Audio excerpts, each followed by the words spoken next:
Alright, hey, welcome back to the Cinema at Home YouTube channel.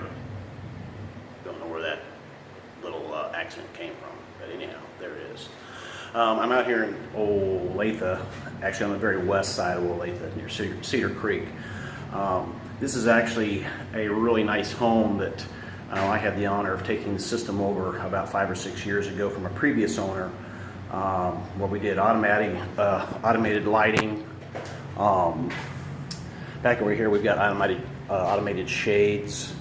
There's a media room down here that's got a TV over there, wet bar with a TV over here. We're also going to be putting a TV outdoors here. A new owner has taken over and they're remodeling everything, which is very cool, so that allows me a chance to come in and upgrade some stuff. So one of the things we're doing is the previous owner kind of had this back here as a kind of a dog kennel. New clients making this exercise room, so they wanted some music, so we're going to tie that into their whole house audio system. I chose Definitive Technology loudspeakers, the 8-inch coaxial drive. The reason I did that because they carry a lot of low end for your bass and have a real nice soft high end. So if you want to be down here working out and hear the rumble in the jungle, these speakers will do it. So this is all finished out. So when I come down here, I've got, I have to decide where to make holes and things. So basically what I do is since the lighting here is already pre-existing, it kind of dictates where I should put speakers and try and keep things symmetrical. So I take measurements between, both cans, figure out what the center is, as well as the center of the speaker off of the internal wall here, or center of the light and speaker off the internal wall, and then the center of the light here between this and the external wall. So this hole I've already cut, okay? So you just don't go cutting into holes because you never know what you're gonna find. Let me turn the light on here. All right, so for instance here, I've got HVAC over here, I've got plumbing over here, sewer lines, I got power lines, I got security and telephone lines up there. So how do I determine whether I can cut there or not? Well, it's just a systematic process that I go through. So after I've taken my measurements and I have marked like my center location, which is here, basically all I've done is this is a piece of solid copper wire from Romex. Basically the stuff you see in your wall that runs to your power receptacles. So I've measured off about 4 inches of this because that's half the diameter of the hole I have to cut.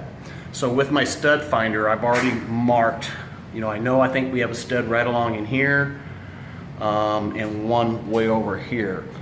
I think these are on 24-inch centers. So what I've done is I take this, stick it in the hole I've already made, and now I just see if I can spin this a full 360 without anything hitting it.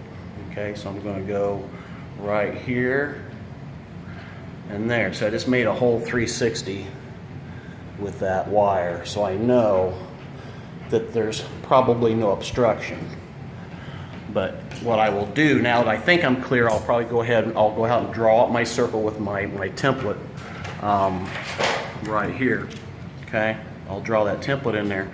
And then I'll make a small hole about a 4x4, so I can get my hand up in there and take a look. I do have cameras out in my van that I can stick up in there and look around, and I do that a lot, usually in walls and things. But I can actually cheat a little bit because I can go in the unfinished area, and from this side, I can look up here at the ladder and see, what I've got going. So I'm not too concerned about it. So again, but just out of safety, I will cut an exploratory hole first before I cut out my full hole there. And then it's just a matter of running my wires and installing the loudspeaker. So it's pretty straightforward. Not something the usual homeowner would want to tackle, because once you cut a hole up there, you're committed. And if you mess up, you at the risk of cutting into a high power voltage line, cutting into a sewer, cutting into the HVAC. So that's where you hire a professional like me and send them at home. Thanks guys, and I'll follow up with after we're done getting the speakers up there so you can see how that all looks. Thanks again.